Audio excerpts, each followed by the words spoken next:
Uno de los pasos que son necesarios para realizar la cartografía de los suelos es la descripción de los suelos, propiamente dicho, y eso se hace mediante una calicata, que es una excavación que es similar a la que tengo a mi espalda, que consiste en describir todos los parámetros de suelo necesarios para la clasificación y la evaluación utilitaria de los suelos. En este caso estamos en una calicata de la serie Chaco, que es un argistolúdico, y estamos ubicados en una media loma.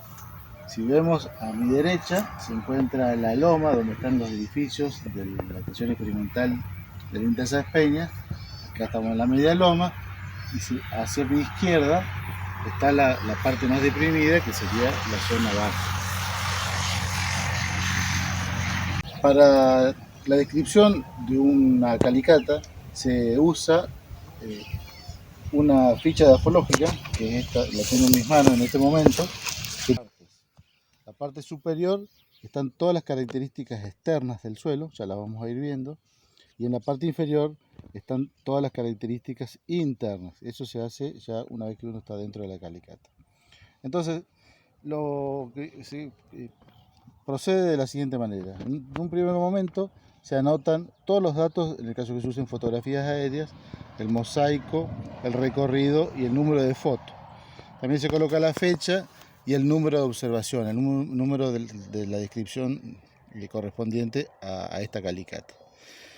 En este caso, como conocemos, se coloca la serie, en este caso la serie de Chaco, fase ligeramente erosionada. Se coloca el símbolo, en este caso SHB, y el gran grupo, que como les dije, este es un argistolúdico. Después, cuando veamos la calicata, vamos a hacer la clasificación utilitaria y vamos a anotar cuáles son las limitaciones principales de este suelo. Una cuestión muy importante es la ubicación.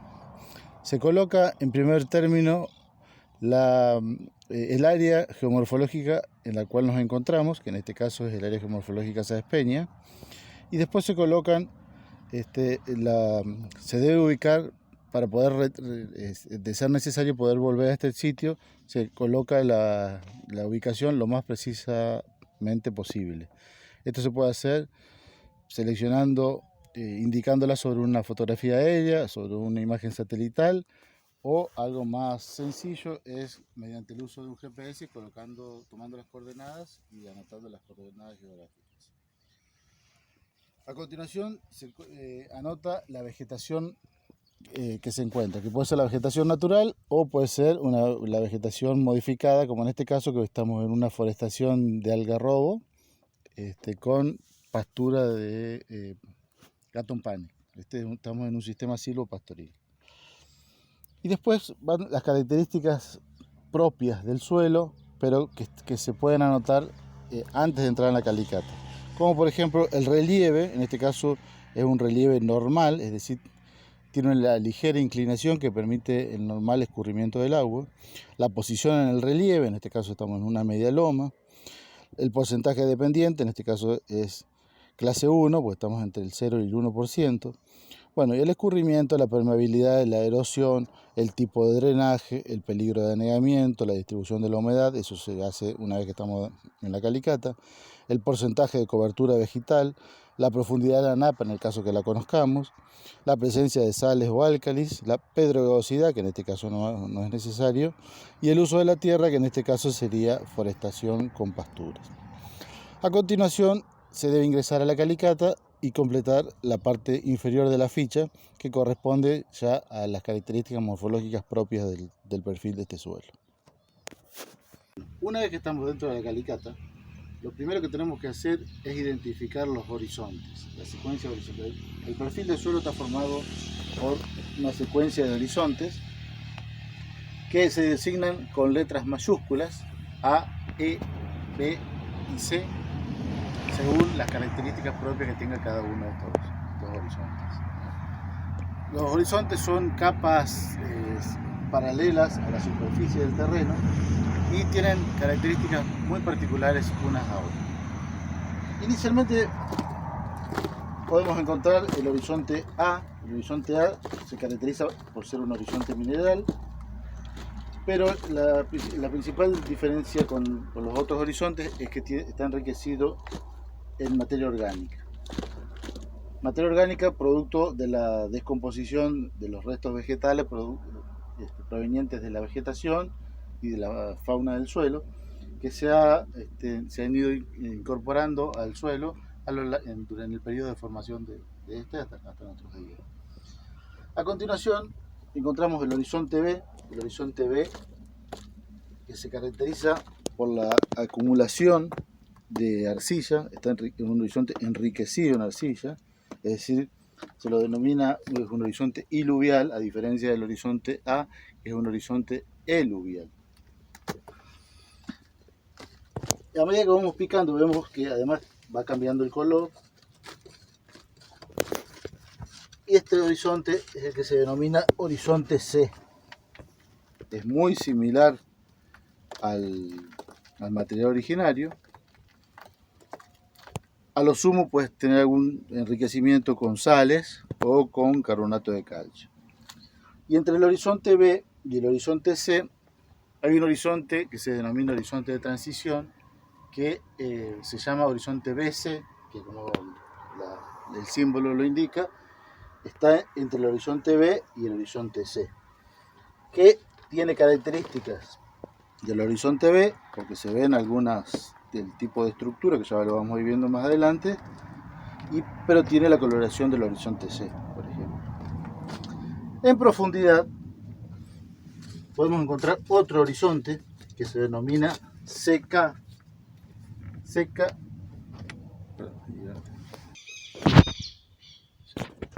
Bueno, como les decía, el horizonte CK está caracterizado por ser muy similar al material originario, pero está enriquecido con carbonato de calcio, que se lo determina mediante el uso de ácido clorhídrico diluido y que se aprecia el prendimiento de un gas. Ese gas es dióxido de carbono producto de la reacción. Es decir, que este suelo hemos visto que tiene un horizonte A, un horizonte B, un horizonte de transición BC, el horizonte C y el horizonte CK, que está enriquecido en carbonato de calcio.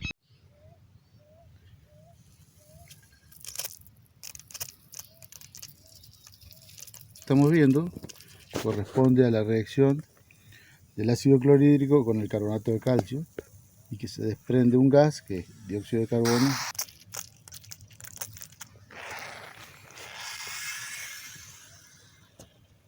Una cuestión que debemos tener en cuenta es que, como les comentaba, los horizontes se denominan con letras mayúsculas, A, E, B y C.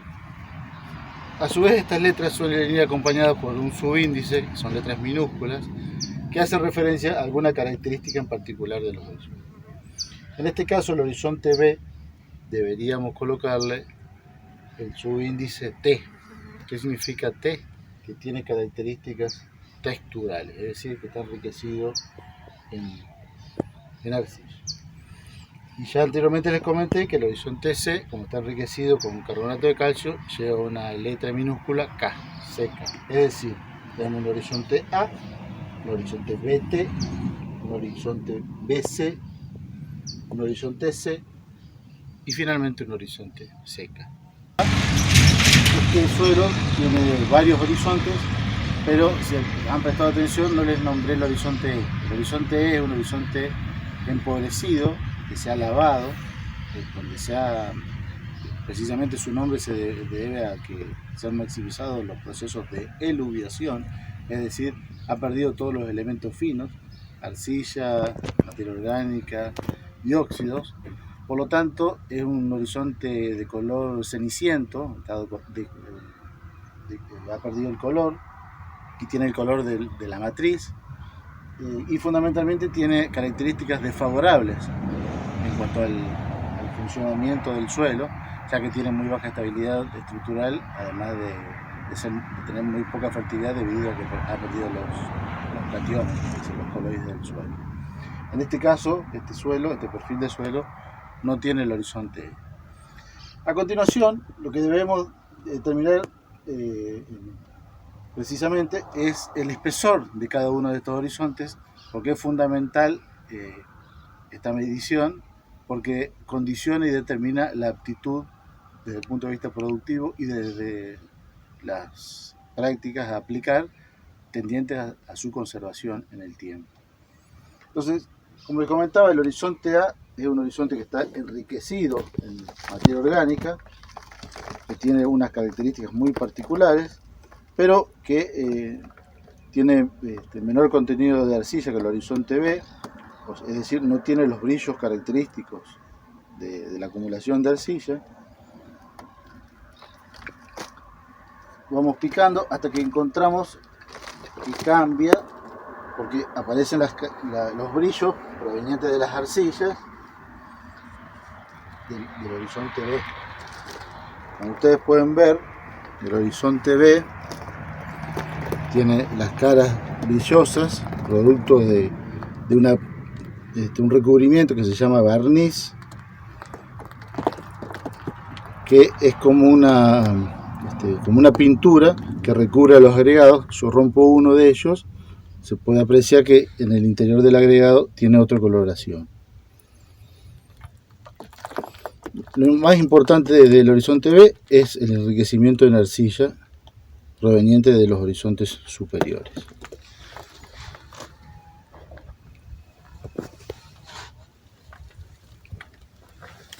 En la parte inferior de la calicata está el horizonte C, que se caracteriza por ser muy similar al material originario.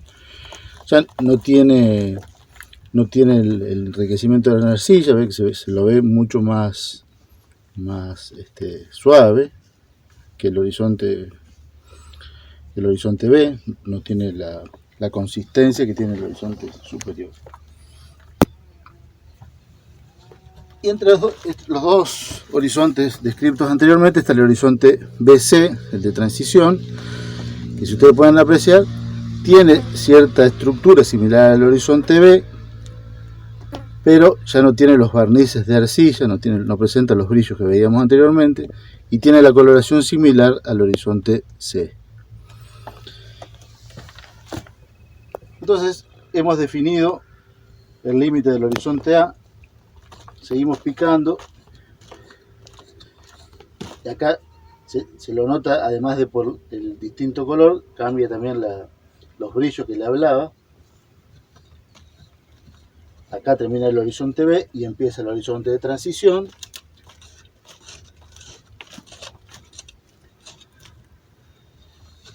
Y en esta zona termina el horizonte de transición, empieza el horizonte C. Y ahora deberíamos buscar dónde aparece el horizonte CK, el que les comentaba que está enriquecido en carbonato. Y bueno, eso se hace con el ácido clorhídrico diluido. Y ven cómo aparece, eso nos indica que acá termina el horizonte C y aparece, a continuación está el horizonte CK. Entonces, con la ayuda de una cinta métrica se toman las medidas de los espesores, siempre colocando el cero en la superficie del suelo. Entonces veíamos que tiene un horizonte A de 29 centímetros. O sea, desde 0 a 29 centímetros está el horizonte A. Desde 29 centímetros hasta los 54 centímetros está el horizonte B. Desde los 54 centímetros hasta los 74 centímetros está el horizonte de transición BC. Y de los 74 hasta los 107 centímetros está el horizonte C. Y a continuación está el horizonte CK. Otra característica que tenemos que determinar cuando hacemos la descripción de un perfil es el tipo de límites. El límite se denomina a la separación entre horizontes y se lo caracteriza en función del tipo y la forma. El tipo expresa el ancho que tiene este límite, y se lo determina directamente midiendo el espesor de ese límite, que puede ser abrupto o gradual. Y la forma justamente hace referencia a la configuración, es decir, puede ser suave, cuando es prácticamente una recta, puede ser ondulado, donde tiene pequeñas curvas, puede ser irregular, cuando tiene algunas partes muy profundas, digamos, o sea, las concavidades son bastante profundas, o puede ser quebrado cuando hay partes que se lo determina bien y otras partes que se cortan, que es muy característico de otros tipos de suelos. En este caso, en general, son suaves y claros. Otra característica que se debe determinar es el color del suelo. ¿Por qué es importante determinar el color del suelo? Porque nos está indicando muchas características y propiedades que tiene este perfil, y además está muy relacionado con los procesos formadores de suelo. Es decir, si vemos, por ejemplo, como este suelo que tiene un color bastante oscuro, significa que está muy enriquecido en materia orgánica. Si vemos que tiene color rosados o colorados, como el horizonte B6 y el C, significa que tiene una buena oxidación, porque está relacionado con el estado de oxidación del hierro, que en este caso como está en presencia de oxígeno, actúa con valencia 3. En el caso que tuviese problemas de drenaje, es decir, que gran parte del año esté saturado con agua, estaría reducido. Entonces en ese caso veríamos ese horizonte de colores grises o gris carbono. También, como en este caso, vemos que hay algunas manchas más claras, que eso puede indicar que sea presencia de sales, de yeso, de carbonato de calcio. Si es de carbonato de calcio, lo podemos determinar rápidamente con el ácido clorhídrico, como les comentaba anteriormente, pero vemos que no reacciona, o sea, posiblemente sea la presencia de algún cierto tenor de sales, fundamentalmente el cloruro de sodio, de sales solubles. ¿Y cómo se determina el color? Porque la coloración tiene un alto grado de subjetividad, porque podemos decir marrón claro, marrón oscuro, pero lo que puede ser para mí un marrón oscuro, para otra persona puede no serlo. Entonces para eso se usa una tabla de colores, se llama la tabla de Munsell, que en realidad es un extracto de esta tabla, que fue inicialmente hecha con fines textiles. Entonces se la usa para determinar la coloración de los distintos horizontes. Esta determinación se hace en dos estados de humedad, en seco y en húmedo, que a continuación se los voy a pasar a mostrar, y incluso vamos a determinar la coloración de algún horizonte. Como les comentaba, para la determinación del color se usa esta tabla de colores, tabla de Munsell, que en realidad tiene la coloración de suelos, va variando desde los tonos rojizos hacia los amarillentos. En general, cuando los suelos han sido formados con un único material originario, todos los horizontes corresponden a una misma página, por decirlo de alguna manera. Entonces, las páginas tienen tres determinaciones, tres características, que es el hue, el número de la página, que en este caso es 75 IR, de yellow red, de amarillo rojo, el value y el croma, es matiz, luminosidad e intensidad del color. Y se hace, como les comentaba, en dos estados de humedad, pero como la muestra en este caso está muy húmeda, vamos a hacerlo solamente para el estado de humedad húmedo. Se toma una parte del horizonte, en este caso el horizonte A, y se lo apoya sobre la tabla y se lo va moviendo hasta que uno encuentra cuál sería la coloración. También se puede hacer colocándolo en el alvéolo por debajo. Entonces vamos viendo a cuál se... Entonces, en este caso corresponde a este color, que como se anota en la ficha de la forjística como 75IR 3/2. En la página anterior está el nombre del color.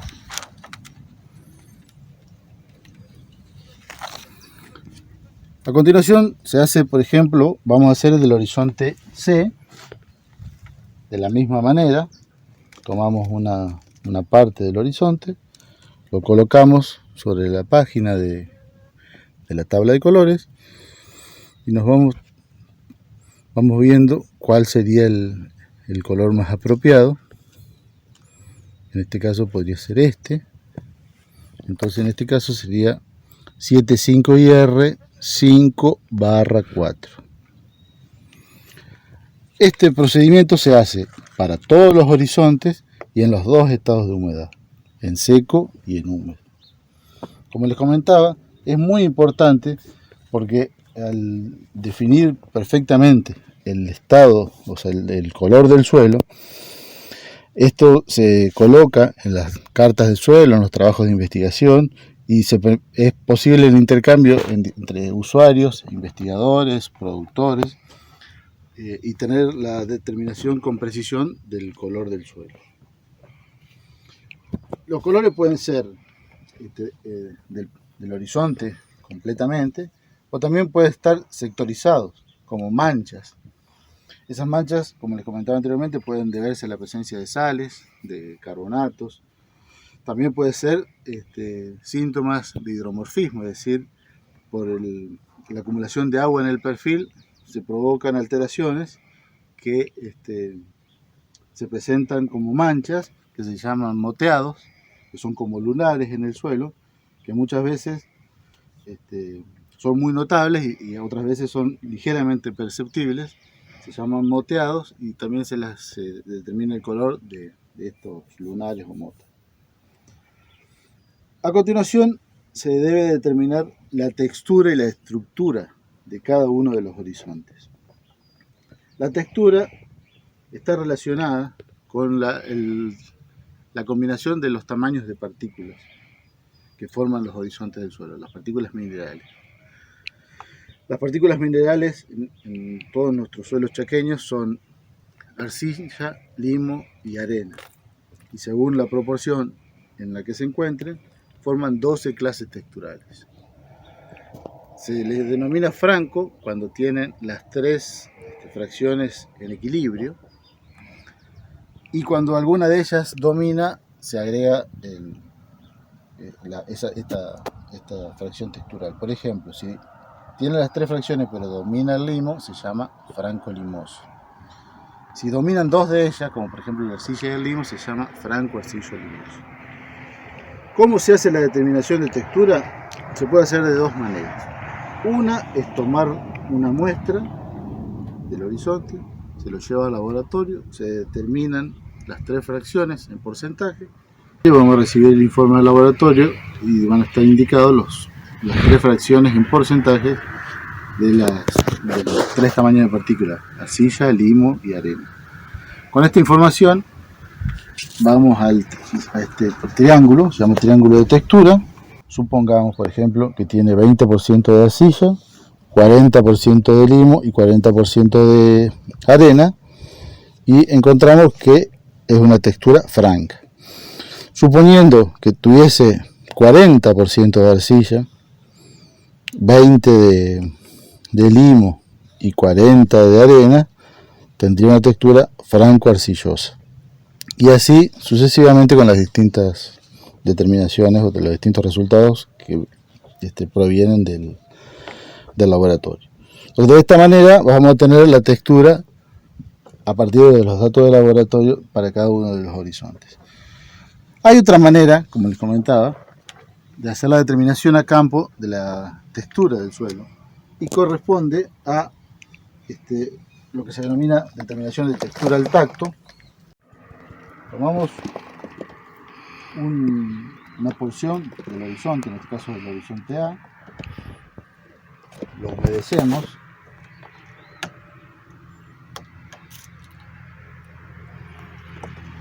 Lo amasamos y tratamos de formar un cilindro.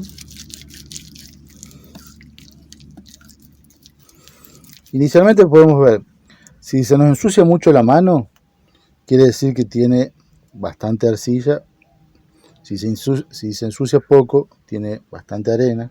Y si es una cosa intermedia, como en este caso, sería que puede ser franco, o sea, domina, puede ser que tenga limo. Una vez que tenemos hecho un cilindrito, tratamos de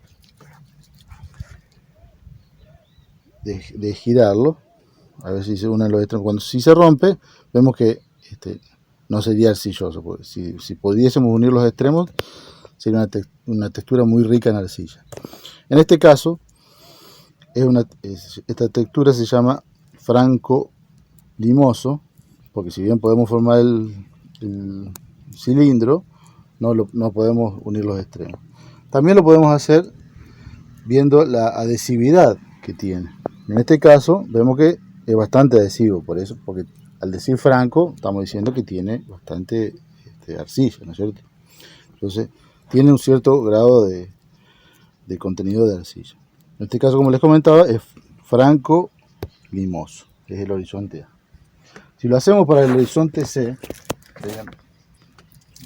para evitar contaminar las muestras,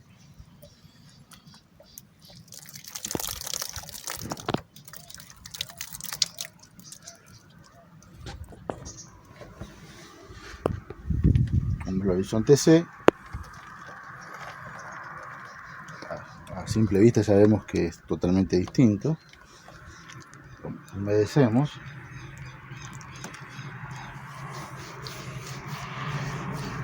Fíjense lo que yo les comentaba anteriormente, que prácticamente la mano no se me ensucia.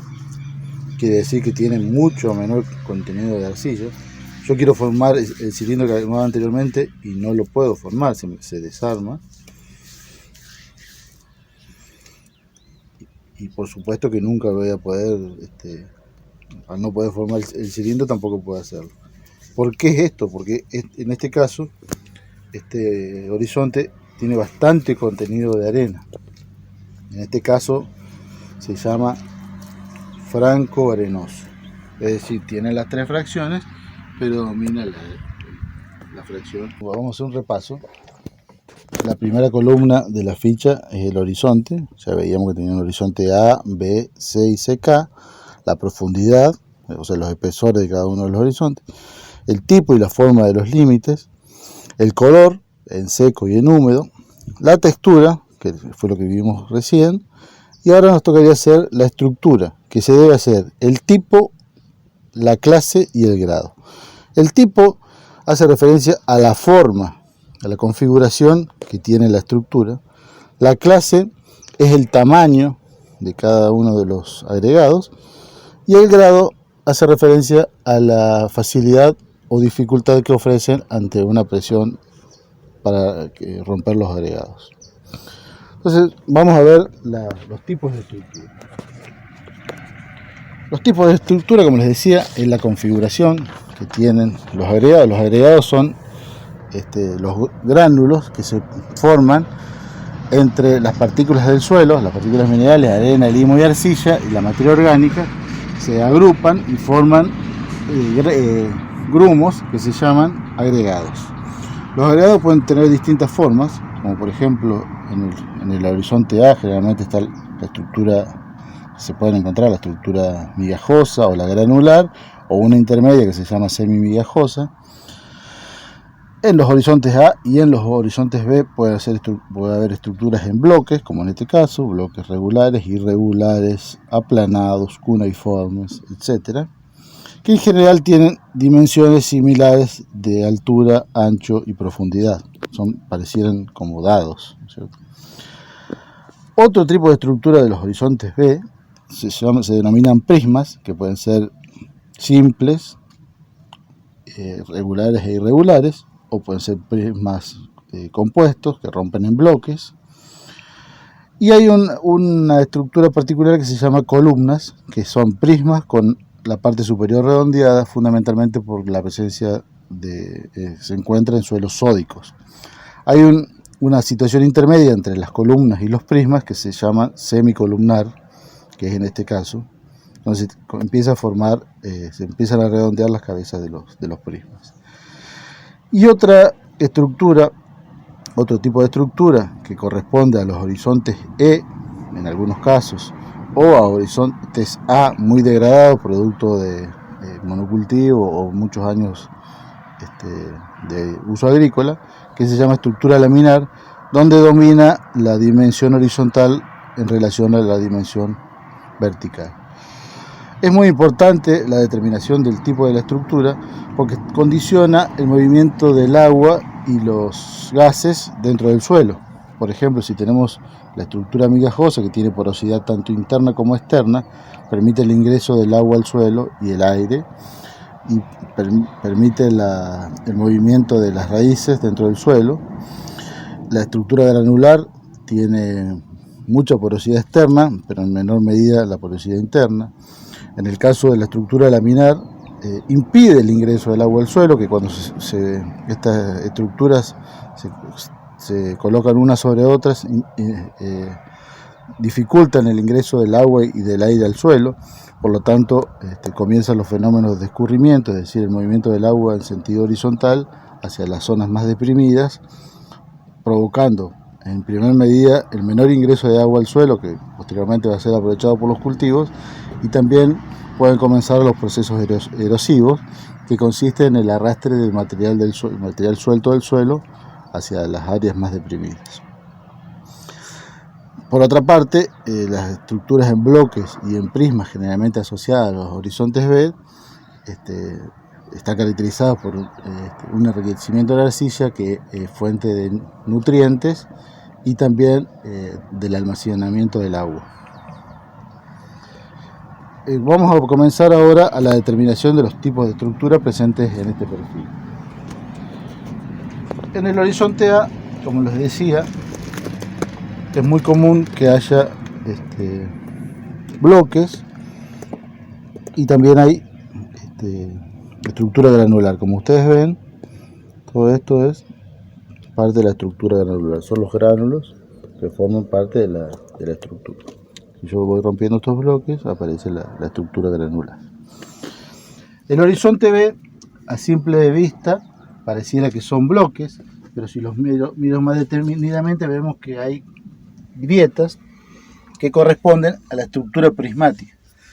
Si yo lo saco con cuidado y con detenimiento, voy a encontrar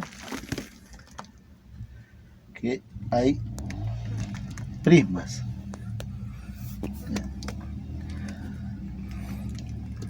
Vamos viendo que está la dimensión vertical domina sobre la dimensión horizontal.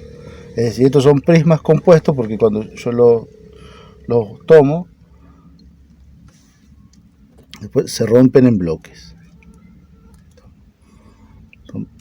Esta es la estructura prismática que rompe en bloques.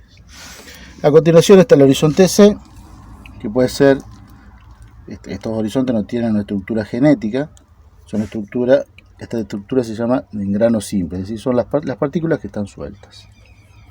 En el caso que estén unidas, se llama estructura masiva. Como podemos ver, ya desde el principio hay una abundancia importante de raíces. En este caso corresponden a las de la pastura. También vemos que hay raíces de la forestación, del garrobo. Y vemos que no hay ningún impedimento que permite el ingreso, o sea, la profundidad, que se denomina profundidad efectiva de las raíces, hasta el horizonte CK.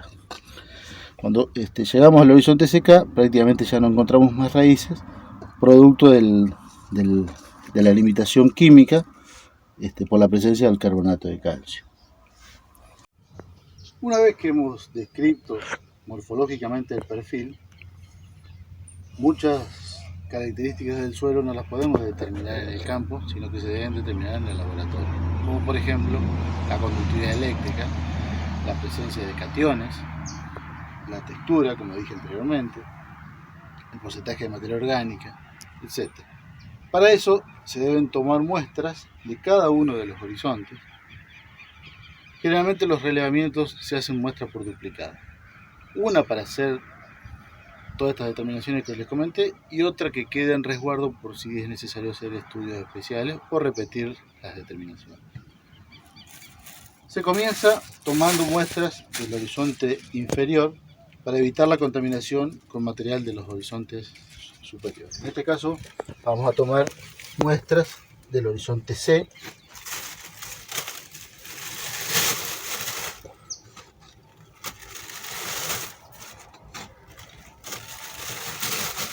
Aproximadamente 1 kilo.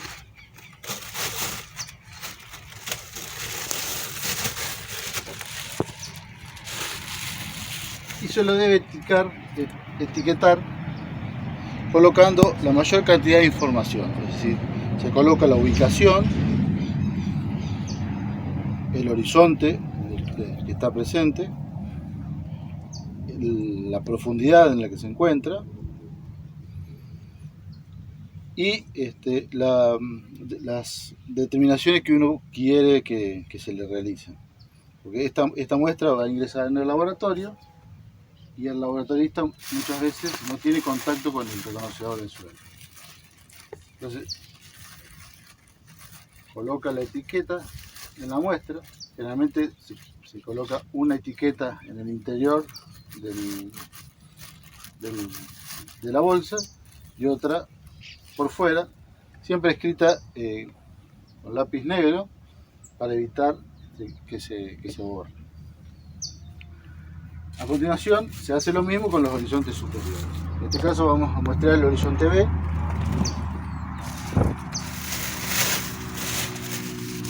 También tomamos 1 kilo aproximadamente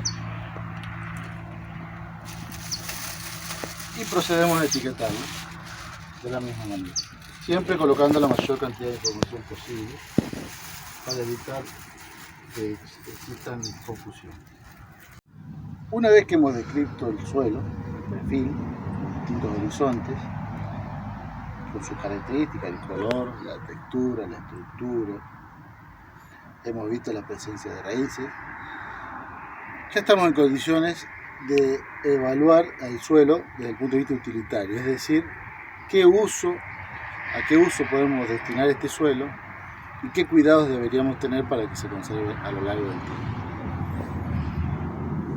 Lo primero que tenemos que ver es cuáles son las virtudes o las cualidades que tiene este suelo, que en este caso podemos ver que tiene un horizonte superficial, el horizonte A, de más de 20 centímetros, rico en materia orgánica. La textura es franco-limosa, es decir, no tendría problemas de laboreo ni de penetración de raíces. Es decir, tiene un excelente horizonte A. Tiene un horizonte B, que si bien está enriquecido en arcilla, la única limitante que podría llegar a tener es que en periodos húmedos, como las arcillas son expandibles, se pueden sellar en las grietas y puede presentar algún cierto grado de encharcamiento, pero muy ligero. A continuación está el horizonte C, que vimos que no hay ningún impedimento, de textura blanco-arenosa, y por debajo de los 100 centímetros, es decir, del metro de profundidad, recién aparece el carbonato de calcio. Es decir, es un suelo profundo, rico en materia orgánica, con un buen espesor de horizonte A, tiene un buen horizonte B. Es decir, la única limitación que se le puede encontrar a este suelo es el ligero riesgo de encharcamiento. Como estamos diciendo que ligero, hacemos referencia en el caso del sistema de clasificación por capacidad de uso, que cuando el riesgo o la limitación es ligera, son suelos clase 2. Si la limitación es moderada, serían suelos clase 3. En este caso, la limitación es ligera, por lo tanto es un suelo clase 2. Y como dijimos que la limitante es propia del suelo, porque se debe a la arcilla, al tipo de arcilla y al contenido de arcilla que tiene, la subclase es S. Es decir, este es un suelo clase 2S. Con esto estamos diciendo que es un suelo apto para uso agrícola. No obstante, hay que tener en cuenta que cuando uno dice el uso al cual se puede destinar este suelo, está haciendo referencia al uso más intensivo. ¿Qué quiero decir con esto? Que si yo digo que este suelo puede ser destinado a uso agrícola, también puede ser destinado a uso ganadero, como en este caso que tiene excelente pastura, puede ser destinado al uso forestal, e incluso si uno lo requiere, puede ser destinado a la conservación de la fauna silvestre, a un parque. Es decir, se le pueden dar una gran cantidad de usos, y las precauciones que uno debe tener para conservarlo en el tiempo serían ligeras, debido a que tienen muy buenas características desde el punto de vista de su actitud.